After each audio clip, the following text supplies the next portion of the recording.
Hai Farsudaners, kumaha kabarna? Damang sadena dengan saya si Otong kembali lagi di channel Ningali Film. Pada episode kali ini kita akan membahas alur cerita dari film Petualangan Cinta Bersamamu untuk bagian yang pertama. Dan tidak usah berlama-lama lagi, mari kita mulai ceritanya.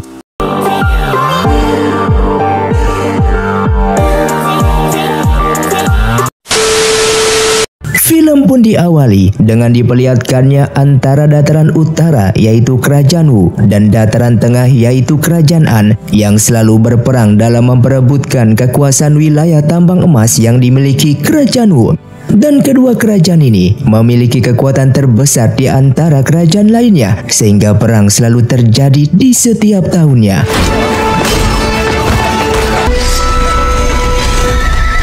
Dengan waktu bersamaan tepatnya di Kerajaan Wu, terlihat para penari yang saat ini sedang menghibur salah satu bangsawan di kerajaan tersebut. Dan kedua penari di sana merupakan mata-mata dari Kerajaan An yang sedang menyusup ke Kerajaan Wu. Ia bernama Ren Rui dan Ling Long yang merupakan pasukan Laskar Merah milik Kerajaan An. Tak lama kemudian datanglah seorang pria ke sana bernama Zhao Ji bersama pengawalnya yang bernama Lao King. Zhao Ji ini merupakan ketua dari pasukan Balai Enam Alam milik Kerajaan Wu dan kedatangannya ke sana untuk menghadiri acara ulang tahun bangsawan tersebut. Namun di saat ia duduk dan mendengarkan musik yang dimainkan oleh para penari di sana, seketika ia pun sangatlah marah kepada mereka semua dikarenakan lirik dari lagu itu merupakan simbol kematian. Hal tersebut membuatnya menyadari kalau di antara para penari di sana terdapat mata-mata dari Kerajaan An, musuh mereka, sehingga ia dengan kejamnya memerintahkan pasukannya itu untuk membunuh seluruh para penari tersebut.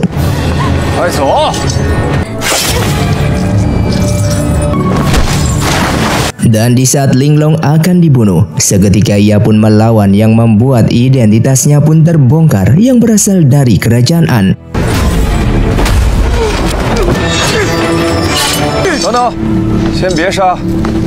Bahkan di sana Ren Rui pun membantunya dengan membunuh pasukan Balai Enam Alam tersebut untuk menolong Ling Long yang sedang terdesak.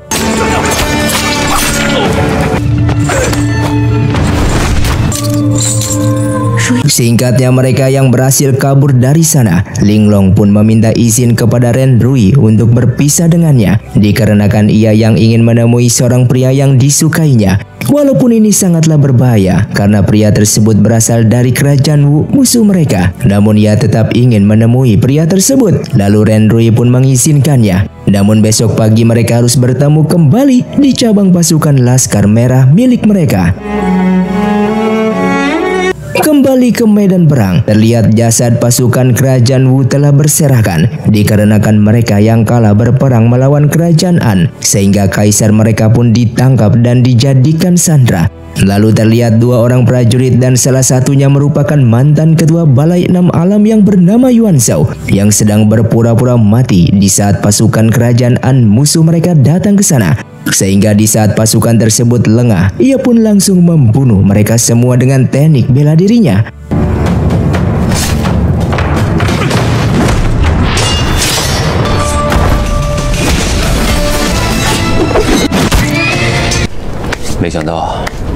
Setelah itu ia pun akan pergi dari sana dan tidak ingin kembali ke istana dengan meminta prajurit ini untuk mengabarkan kepada istana Kerajaan Wu milik mereka. Hal tersebut membuat prajurit itu marah kepadanya yang menganggap Yuan Zhao ini merupakan pengkhianat dikarenakan tidak ingin berperang kembali. Namun Yuan Zhao tidak memperdulikannya dengan mengatakan kalau mereka sudah kalah dan langsung pergi dari sana.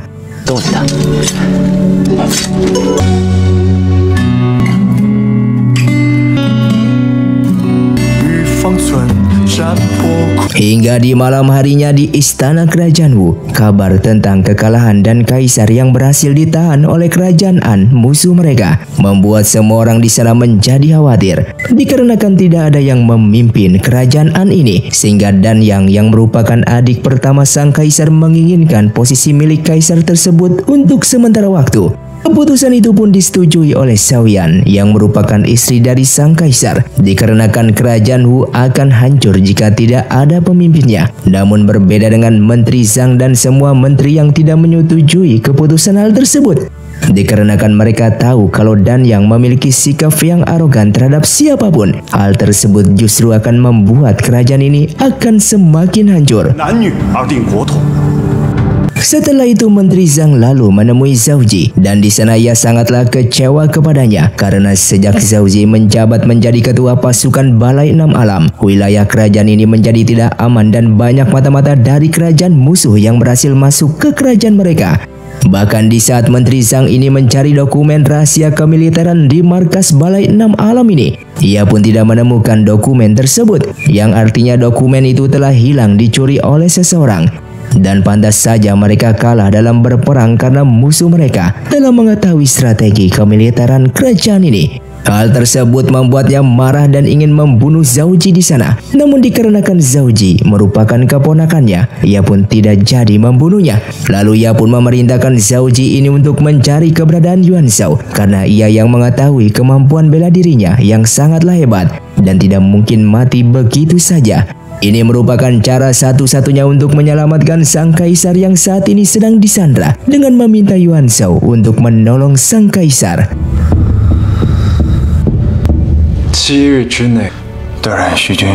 Kembali kepada Ren Rui yang telah sampai di markas cabang pasukan Laskar Merah, tepatnya di kota kerajaan Wu untuk bertemu dengan Linglong kembali. Namun di sana ia sangatlah terkejut yang ternyata Linglong sudah mati digantung oleh seseorang. Bahkan ia melihat seluruh pasukan cabang Laskar Merah pun sudah terbunuh yang berjumlah 47 orang. Yang ternyata dalang dibalik ini semua atas perintah dari Zhao Ji yang merupakan ketua pasukan Balai Enam Alam dengan meminta Yue yang merupakan ketua pasukan Laskar Merah ini untuk membunuh seluruh prajuritnya. Hal tersebut Yue lakukan dikarenakan sebelumnya Zhao Ji ini telah memberikan dokumen rahasia kemiliteran kerajaan Wu kepadanya. Yang ternyata dokumen rahasia itu hilang bukan dicuri oleh seseorang, melainkan oleh Zhao Ji itu sendiri demi membunuh pasukan cabang Laskar Merah tersebut sebagai imbalannya. Lalu Lau King yang merupakan pengawal Zhao Ji pun datang ke sana dengan melaporkan kalau ada satu lagi prajurit yang mereka tidak temukan jasadnya, yaitu Ren Rui yang merupakan mantan ketua pasukan Laskar Merah. Mendengar hal tersebut, ia pun memerintahkan Lau King ini untuk mencarinya dan membakar markas cabang Laskar Merah tersebut.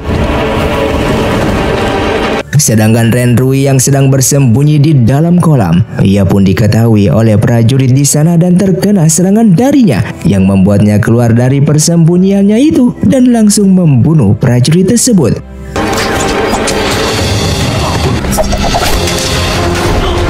Setelah itu ia pun baru menyadari jika bahunya yang terluka ini terdapat sebuah racun.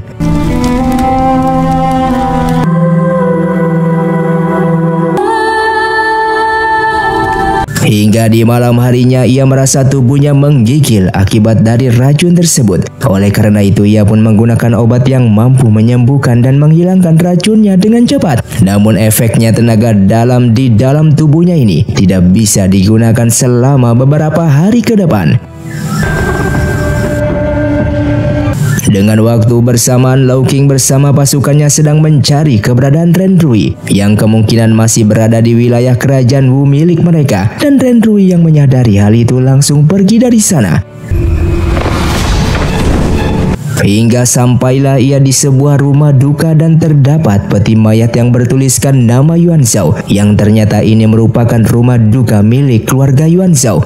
Sedangkan di luar sana, Zhao Ji bersama pasukannya pun telah sampai di sana karena hanya rumah duka inilah yang mereka belum diperiksa. Namun tiba-tiba mereka mendapatkan serangan dari seorang pemuda yang ternyata ia merupakan temannya Yuan Shao, sekaligus mantan anggota dari Balai Enam Alam yang bernama Yuan Lu.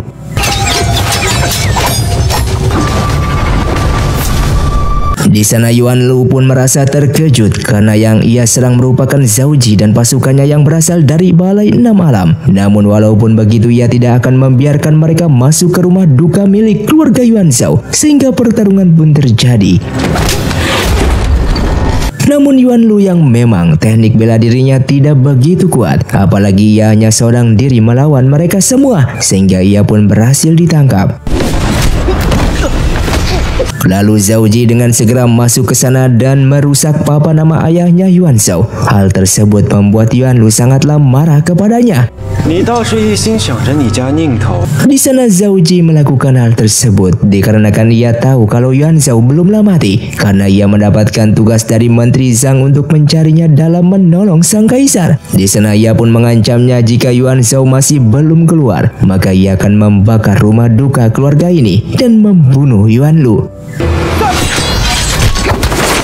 Dengan mendengar hal tersebut, Yuan Shao pun langsung datang dan menghentikannya, yang membuat Yuan Lu pun sangatlah senang dikarenakan sahabatnya ini masihlah hidup. Setelah itu Zhao Ji pun langsung memerintahkan pasukan balai 6 alamnya untuk menangkap Yuan Shao ini. Namun pasukan tersebut justru hanya berdiam diri dikarenakan sebelumnya Yuan Shao merupakan ketua balai 6 alam mereka. Dan dengan kesempatan itulah Yuan Shao pun langsung melumpuhkan Zhao Ji di sana. Lalu Yuan Shao pun menyuruhnya untuk meminta maaf dikarenakan sudah merusak papan nama mendiang ayahnya tersebut. Namun di sini Zhao Ji menolaknya karena ia sengaja melakukan hal itu agar Yuan Shao keluar dari persembunyiannya. Dikarenakan ia mendapatkan sebuah tugas dari Menteri Zhang untuk mencarinya dan menolong sang kaisar yang saat ini disandra oleh kerajaan An musuh mereka. Jika Yuan Shao masih menolak, maka ia akan menyebarkan berita bohong kepada semua orang kalau Yuan Shao hanya berpura-pura mati dan menjadi pengkhianat kerajaan. Hal tersebut membuat Yuan Shao pun sangatlah marah kepadanya dan langsung membunuhnya di sana.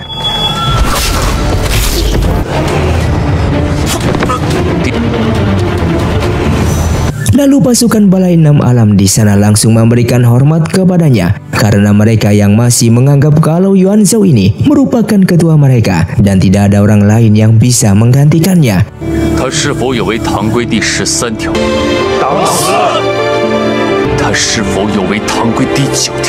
Setelah itu Yuan Shao pun langsung masuk ke dalam dan membuka peti mati miliknya yang ternyata sejak awal ia sudah mengetahui keberadaan Ren Rui di sana. Lalu Ren Rui pun menjelaskan kalau ia merupakan seorang penari biasa yang lari dari kediaman salah satu bangsawan sebelumnya yang ingin dibunuh oleh pasukan balai 6 alam karena dianggap sebagai mata-mata. Dan mendengar hal itu Yuan Shao pun mempercayainya dikarenakan ia menyadari jika di dalam tubuh Ren Rui ini tidak memiliki tenaga dalam. Kembali kepada Danyang yang merupakan adik pertama sang kaisar kerajaan Wu. Di sana ia mendapatkan laporan dari prajuritnya kalau kerajaan An akan membebaskan sang kaisar namun dengan 2 syarat. Syarat yang pertama mereka menginginkan 100.000 emas dan syarat yang kedua mereka menginginkan seorang pangeran yang mengantarkan emas tersebut kepada kerajaan An. Hal itu membuat Danyang menjadi kebingungan dikarenakan sang kaisar yang belum memiliki seorang anak. Sebagai salah satu syarat yang kedua, kembali kepada Ren Rui yang masih berpura-pura menjadi wanita biasa. Sikap seperti itulah yang membuat Yuan Shao justru mencurigainya dan langsung menekan pundaknya yang saat ini masih dalam keadaan terluka. Hingga pada akhirnya Ren Rui pun mengatakan jujur kalau ia merupakan anggota dari pasukan Laskar Merah. Kedatangannya ke sini bukan keinginannya untuk menjadi mata-mata dan saat ini ia hanya ingin pergi dari kerajaan ini. Mendengar alasan tersebut Yuan Shao justru semakin tidak ingin melepaskan tangannya itu yang membuat Ren Rui terpaksa menggigit tangannya tersebut. Hingga keesokan paginya Yuan Shao pun kembali menghampiri Ren Rui dan menyuruhnya untuk berhenti berpura-pura menangis dengan memberikan salep untuk mengobati lukanya. Lalu Ren Rui pun dipinta untuk membersihkan rumah dan memasak apabila masih ingin tinggal di sini. Dengan mendengar hal tersebut tentu saja Ren Rui bersedia melakukan perintahnya itu. Kembali ke istana, terlihat mereka yang sedang membahas siapa yang akan pergi mengantar 100.000 emas ke kerajaan An. Dikarenakan kaisar yang tidak memiliki seorang anak dan hanya memiliki 3 orang adik, yaitu Danyang adik pertama, lalu adik yang kedua yang kakinya tidak sempurna, yang tidak mungkin bisa pergi jauh untuk mengantarkan emas tersebut ke kerajaan An, dan terakhir adik yang ketiga, namun seorang wanita yang juga tidak mungkin bisa menjadi utusan. Lalu tak lama kemudian adik kedua sang kaisar pun datang ke sana yang bernama Xingyan dan memohon agar tidak mengirimnya menjadi utusan. Sementara di tempat lain, diperlihatkannya adik wanita sang kaisar yang bernama Putri Yang Ying sedang bersama dengan permaisuri Xiaoyan. Di sini mereka merasa kebingungan harus mengirim siapa yang akan menjadi utusan. Dan apabila mereka tidak segera cepat bertindak, maka nyawa sang kaisar akan dalam bahaya. Setelah itu Yang Ying pun langsung memasuki istana dan bersedia menjadi utusan. Keputusan tersebut membuat para menteri sangatlah terkejut, dikarenakan bagaimana mungkin seorang wanita menjadi pangeran. Lalu permaisuri Xiaoyan datang ke sana untuk menjelaskan kalau Yang Ying akan ia ajari cara menjadi seorang pangeran dan mengubah penampilannya seperti seorang pria. Ini dilakukan juga karena terpaksa dikarenakan kaisar mereka harus segera diselamatkan. Langkah pertama yang dilakukan oleh permaisuri memberikan pengetahuan dasar tentang kerajaan, dikarenakan Putri Yang Ying harus mengetahui hal tersebut sebelum berangkat. Sementara itu Yuan Shao dihampiri seorang wanita yang sangatlah senang melihat ia masih hidup. Namun tiba-tiba Ren Rui datang ke sana dengan berpura-pura menjadi kekasihnya Yuan Shao, yang tentu saja wanita itu pun langsung patah hati dan segera pergi dari sana. Apa yang dilakukan oleh Ren Rui barusan membuat Yuan Shao sangatlah marah kepadanya, yang ternyata Ren Rui sengaja melakukan itu untuk mengancam Yuan Shao, yang apabila bersedia membawanya keluar dari ibu kota kerajaan Wu ini, maka ia tidak akan mengganggu hidupnya lagi. Sehingga Yuan Shao pun berjanji akan membawanya keluar dari ibu kota agar Ren Rui tidak diganggu olehnya lagi. Dengan waktu bersamaan Yuan Lu yang sehabis membeli bahan makanan di sebuah kedai, ia tak sengaja melihat Lau King bertemu dengan Yue, ketua cabang Laskar Merah. Dari pembicaraan mereka berdua, Yue berniat membunuh salah satu anggota Laskar Merah yang masih lolos saat ini dan meminta 10 pasukan milik Lau King dalam membantunya. Dikarenakan apabila tidak dibunuh, maka anggota Laskar Merah yang lolos ini akan membocorkan kerjasama mereka. Hingga pada akhirnya Yuan Lu yang kembali langsung segera menceritakan masalah itu kepada Yuan Shao. Dan akhirnya mereka pun menyadari kalau salah satu anggota Laskar Merah yang sedang diincar oleh mereka saat ini merupakan Ren Rui.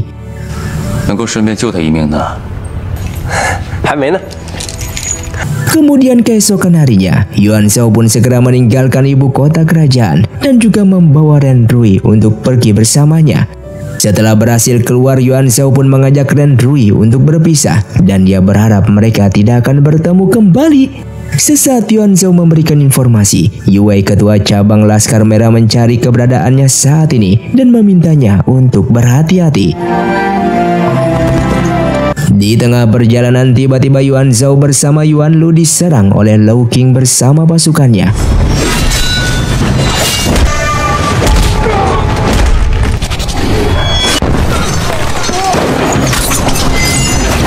Dari kejauhan Ren Rui menyadari pertarungan tersebut dan pergi untuk membantu di saat Yuan Lu hampir dibunuh.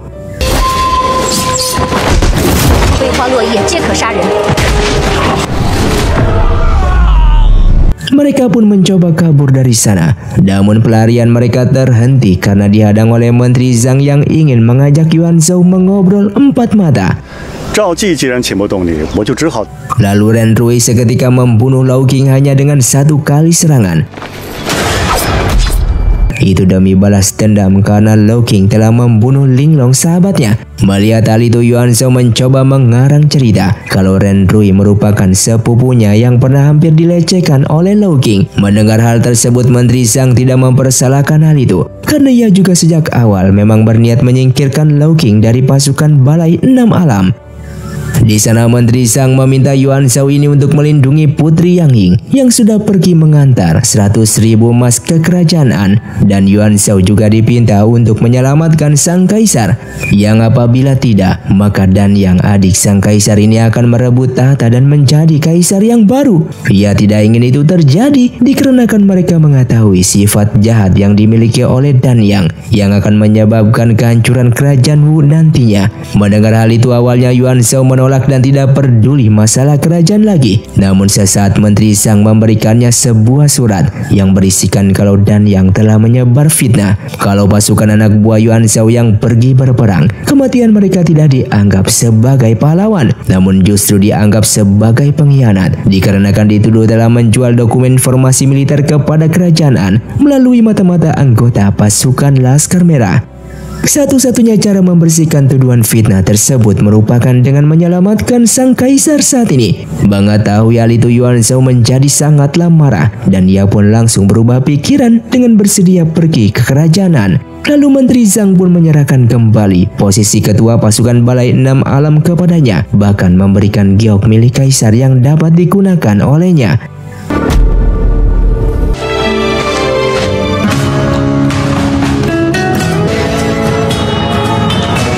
Singkatnya, Yuan Shao pun kembali ke ibu kota, tepatnya di markas pasukan Balai 6 Alam.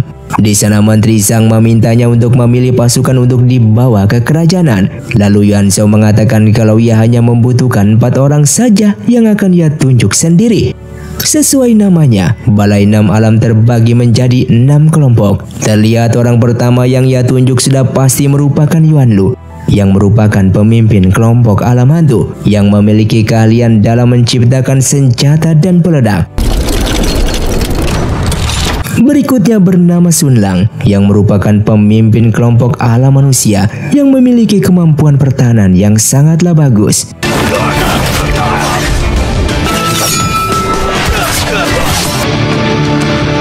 Lalu berikutnya seorang pria yang berada di dalam penjara bernama Sisan, pemimpin kelompok alam Azura. Alasan ia dijebloskan ke penjara akibat melawan perintah Zhao Ji di saat Zhao Ji masih menjadi ketua. Di sini Sisan yang memiliki obsesi kepada wanita. Itu dibuktikan di saat Yuan Shao datang ke sana dengan mengatakan kalau misi yang akan dikerjakannya saat ini tidaklah dibayar. Sisan sempat menolaknya, namun setelah mengetahui mereka ditugaskan mengawal seorang putri adik dari sang kaisar, dia pun berubah pikiran dan bersedia ikut bersamanya.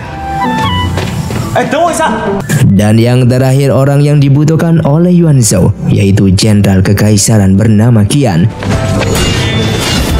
Ia dulunya pemimpin kelompok alam surga di Balai 6 Alam, dan dikarenakan prestasinya ia pun ditugaskan menjadi pengawal pribadi permaisuri Xiaoyan. Lalu tak lama kemudian Yuan Shao pun datang menemuinya dan ditugaskan kembali ke Balai 6 Alam untuk menjalankan sebuah misi. Dengan melihat Yuan Shao di sana, tentu saja Qian menerima misi tersebut.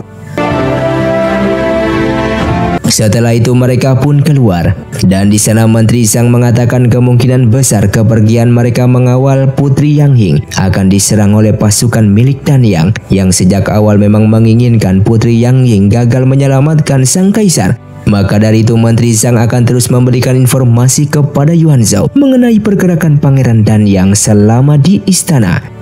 Setelah berpisah, salah satu kasih merasa takut kalau Yuan Shao akan berkhianat dan justru membawa kabur 100.000 emas yang dibawa oleh Putri Yang Ying. Lalu Menteri Zhang menegaskan Yuan Shao tidak mungkin melakukan hal tersebut dikarenakan ia sudah meminum arak yang berisikan racun, dan hal itu disadari oleh Yuan Shao sendiri.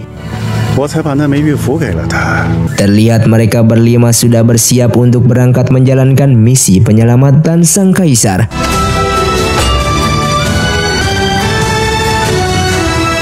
Hingga di malam harinya Yuan Shao mengantar Ren Rui keluar ibu kota sesuai kesepakatan mereka. Lalu ia pun menunjukkan plakat ketua Balai 6 Alam kepada penjaga gerbang di sana sehingga mereka pun bisa lewat.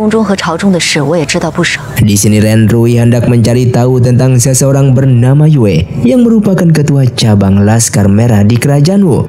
Ia pun mengajukan diri untuk membantu misi yang akan dikerjakan oleh Yuan Shao saat ini dikarenakan ia berasal dari kerajaan yang bisa memberikan informasi apapun yang dibutuhkan olehnya.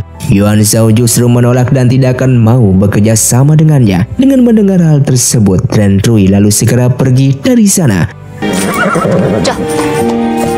Sementara di tempat lain, Kaisar Kerajaan An telah kembali membawa kemenangan bagi kerajaan mereka. Lalu kedua pangeran anaknya di sana memberikan selamat kepada sang ayah. Namun terlihat kedua anak kaisar ini seperti tidak menyukai pemuda di sana yang bernama Li Tong yang merupakan seorang jenderal terhebat.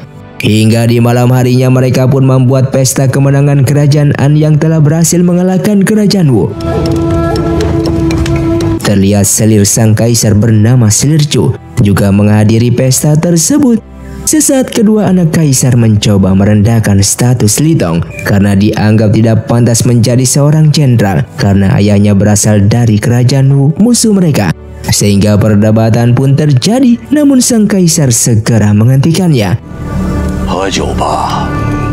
Yang ternyata Li Tong bersama Selir Chu memiliki hubungan gelap di belakang kaisar. Mereka sejak awal memang saling mencintai, namun kaisar justru menjadikan Chu sebagai selirnya. Kembali kepada Yuan Shao bersama pasukannya yang telah tiba di wilayah peristirahatan rombongan Tuan Putri Yang Ying. Melihat hal itu, Yang Ying menjadi sangatlah senang melihat kedatangannya yang kelak akan menjadi pasukan pelindungnya menuju kerajaan An.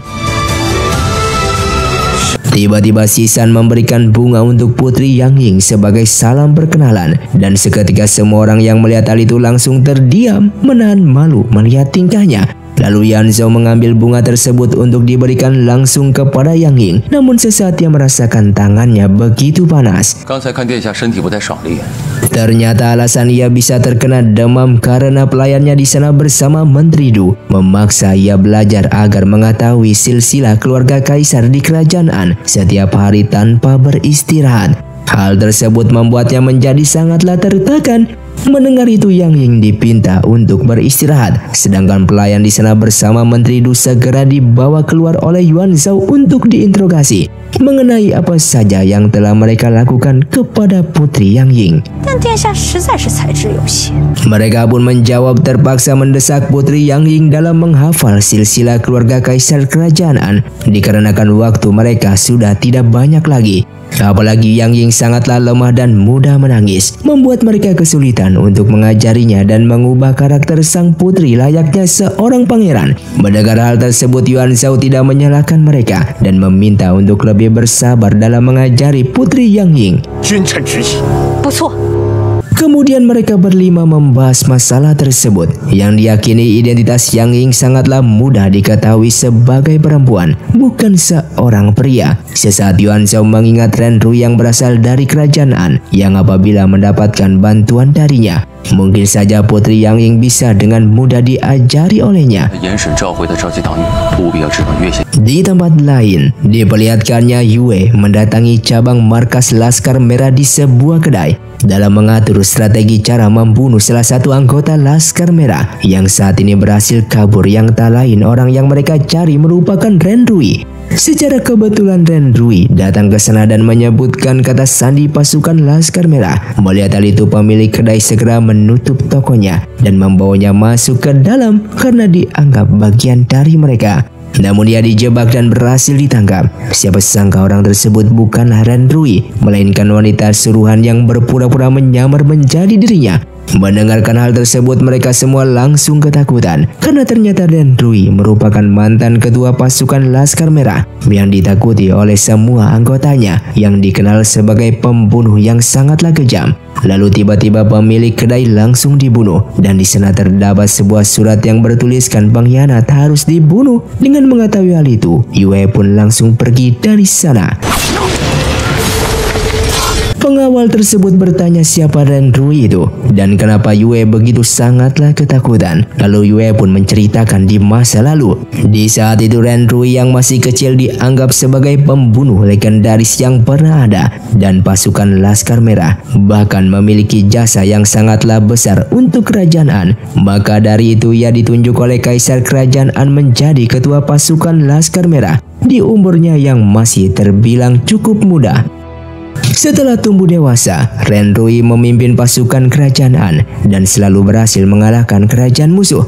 Bahkan kaisar dari kerajaan musuh dibunuh olehnya menggunakan tangannya sendiri. Karena jasanya yang terlalu besar, kaisar kerajaan An memberikan status kepada Ren Rui sebagai panglima perang. Lalu sebuah tragedi pun terjadi. Ren Rui dituduh membunuh permaisuri yang membuat kaisar menjadi sangatlah marah dan memenjarakannya. Bahkan ia dibakar hidup-hidup di dalam penjara. Lalu tiba-tiba kereta mereka diserang yang tak lain ulahnya Renrui yang membuat Yue sangatlah terkejut. Ternyata ia memang benar-benar masihlah hidup.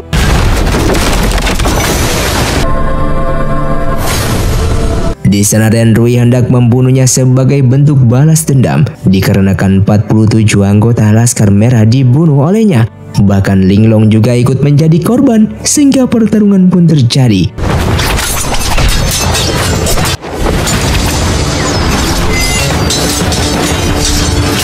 Sesaat Renrui terluka karena tenaga dalamnya belum sepenuhnya kembali. Hal itu dimanfaatkan oleh Yue bersama pasukannya untuk menyerang, dan beruntung Yuan Shao pun datang tepat waktu untuk membantu.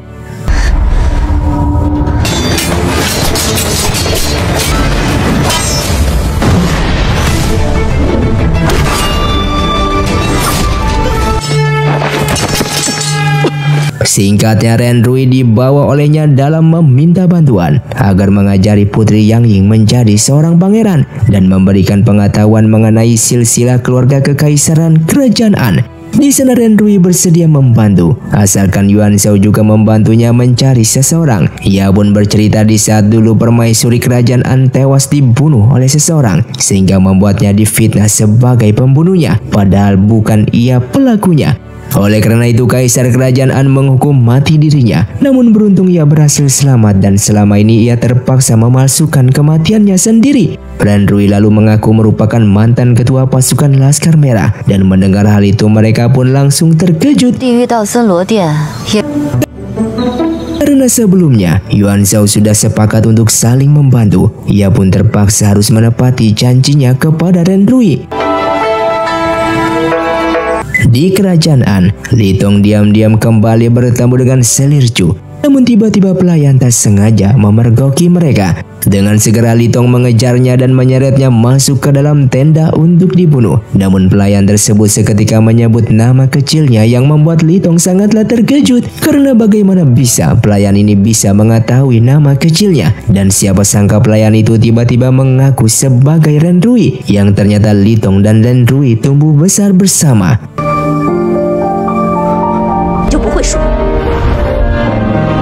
Lalu pelayan tersebut mengatakan kalau ia merupakan Renrui yang hendak dieksekusi mati oleh sang kaisar 5 tahun yang lalu. Namun pasukan Laskar Merah diam-diam menyelamatkannya dan selama ini ia menyembunyikan kematiannya. Sehingga bodohnya di sini Li Tong termakan tipuan dari pelayan tersebut.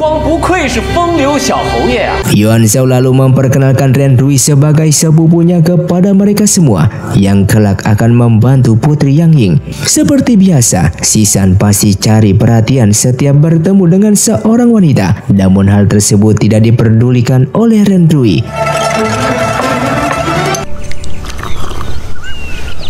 Kemudian mereka pun melanjutkan perjalanan untuk kembali. Renrui bertanya kenapa Sisan dan Qian tidak mencurigai identitasnya. Yuan Lu berkata seluruh anggota Balai 6 Alam percaya kepada Yuan Shao, dan Yuan Shao merupakan pendekar terhebat di kerajaan Wu. Mendiang ayah Yuan Shao merupakan pendiri pasukan Balai 6 Alam, dan ibunya pendekar bela diri terhebat di masanya.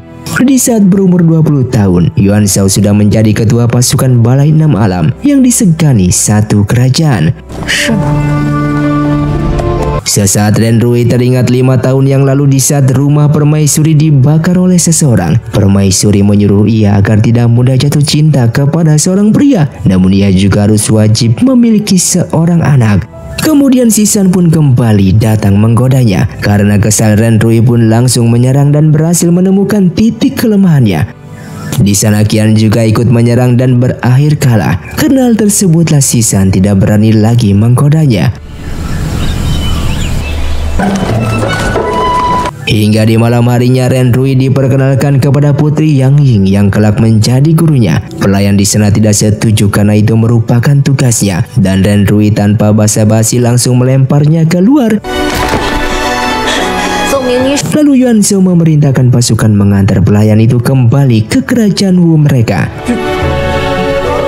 Singkatnya, Yuan Shao memintanya untuk menjaga identitasnya yang merupakan mantan ketua pasukan Laskar Merah, dan jangan sampai Qian mengetahui hal tersebut dikarenakan Qian sangatlah membenci pasukan Laskar Merah dikarenakan pasukan tersebut yang menyebabkan orang tuanya tewas.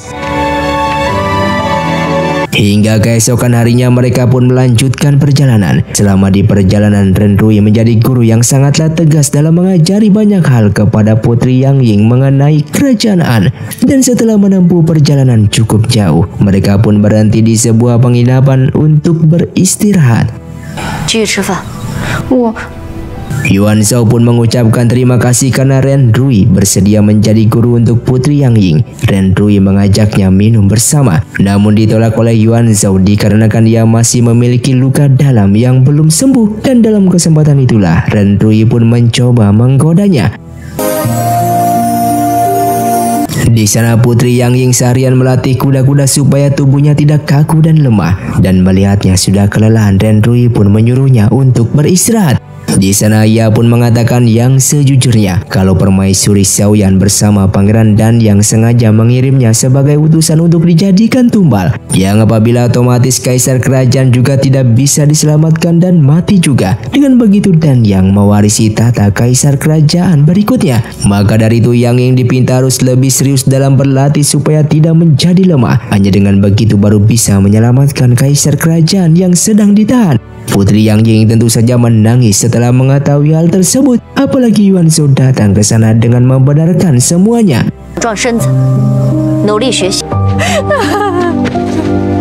Hingga keesokan harinya mereka pun kembali melanjutkan perjalanan. Semenjak mengetahui kebenaran, Yang Ying mulai serius dalam misi kali ini dikarenakan ia tidak ingin mati. Mereka pun tiba di wilayah kota Baisa dan kembali beristirahat di sebuah penginapan. Di saat semua orang sibuk membawa barang ke dalam, Yang Ying merasakan sakit di perutnya dan berbisik kepada Renrui untuk memintanya menunggu karena ia ingin ke belakang. Lalu kemudian ia pergi ke belakang penginapan dan menyuruh pelayan dapur mengambilkan air untuknya. Setelah itu mereka semua pun makan bersama. Di sana hanya Yang Ying yang tidak makan karena perutnya masih sakit. Lalu ia pun kembali ke kamar. Yuan Shao pun datang ke sana untuk menanyakan keadaannya, dan Yang Ying justru menyuruhnya untuk mencicipi obat di atas meja apakah masih panas atau tidak. Yuan Shao segera mencicipinya sedikit. Karena masih panas, Yang Ying berencana meminumnya nanti dan hendak tidur sebentar. Siapa sangka setelah keluar, tiba-tiba kepalanya terasa pusing dan pingsan di tempat. Secara diam-diam Yang Ying keluar dan meninggalkan penginapan tersebut. Hingga di malam harinya ia pun terbangun dari pingsannya. Renrui menjelaskan kalau semua orang sudah diracuni oleh Putri Yang Ying menggunakan obat pelemas otot. Dan Yang Ying berusaha kabur untuk pulang ke kerajaan Wu. Dan di sana dikarenakan tidak bisa bergerak, Renrui pun membantunya untuk duduk.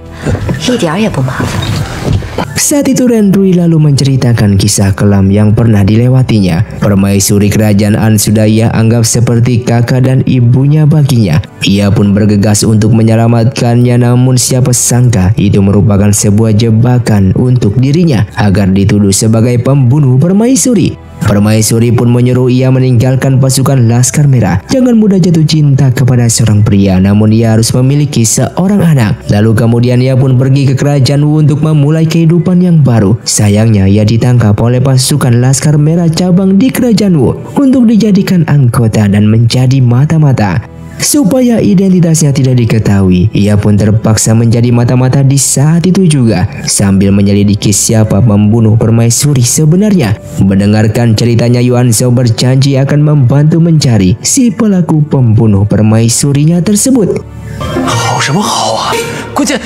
Mereka semua yang tertidur di atas meja makan akhirnya telah sadar kembali dan merasa heran siapa yang telah meracuni makanan tersebut, sehingga membuat mereka tidak sadarkan diri. Hingga pada akhirnya Putri Yang Ying pun berhasil ditangkap oleh Renrui dan dibawa kembali ke kamarnya.